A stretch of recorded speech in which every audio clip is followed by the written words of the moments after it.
Movies you must need to watch part 3.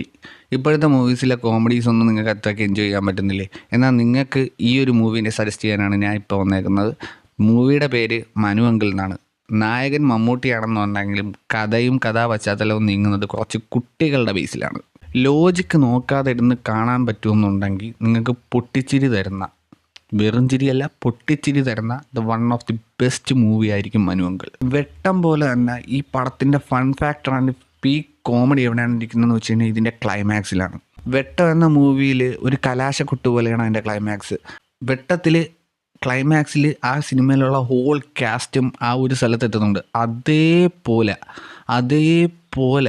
ഈ മൂവിയിലുള്ള ഒട്ടുമിക്ക എല്ലാ കാസ്റ്റിങ്ങും ക്ലൈമാക്സിൽ ആ സ്പോട്ടിൽ എത്തുന്നുണ്ട്. എനിക്ക് തോന്നുന്നു വെട്ടത്തിൻ്റെ ഒരു ക്ലൈമാക്സ് തന്നെ ഈ ഒരു മൂവിയിൽ നിന്ന് ഇൻസ്പയർ ആക്കി എടുത്തതായിരിക്കും. സുരേഷ് ഗോപി എന്ന് പറഞ്ഞ നടൻ്റെ അൾട്ടിമേറ്റ് കോമഡി പെർഫോമൻസ് നിങ്ങൾക്ക് കാണണമെന്നുണ്ടെങ്കിൽ അത് ഈ പടത്തിൽ നിന്ന് ക്ലൈമാക്സിൽ നിങ്ങൾക്ക് കാണാൻ പറ്റും. മിന്നൽ പ്രതാപൻ എന്ന് പറഞ്ഞൊരു ഐക്കോണിക് ആക്ടർ പുള്ളി അതിനകത്ത് ചെയ്തിട്ടുണ്ട്. ഒരു 10-15 മിനിറ്റ് മാത്രമേ പുള്ളി ഈ മൂവിയിൽ തന്നെ സ്ക്രീൻ ടൈമിൽ വരുന്നുള്ളൂ. ബട്ട് വന്ന ടൈം മൊത്തം വന്ന് പോകുന്നത് വരെ ആൾക്കാരെ ചിരിപ്പിച്ച് മണ്ണ് തുപ്പിക്കുന്ന അവസ്ഥയിലാക്കി വെച്ചിട്ടാണ് പുള്ളി പോകുന്നത്.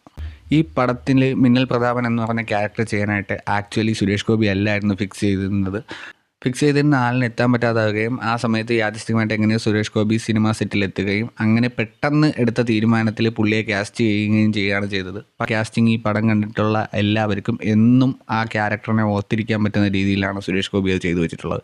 നിങ്ങൾ is a must watch movie. Go try it. കണ്ടിട്ടുള്ളവരുണ്ടെന്നുണ്ടെങ്കിൽ അഭിപ്രായം കമൻറ്റ് ബോക്സിൽ ഇടുക. ബൈ.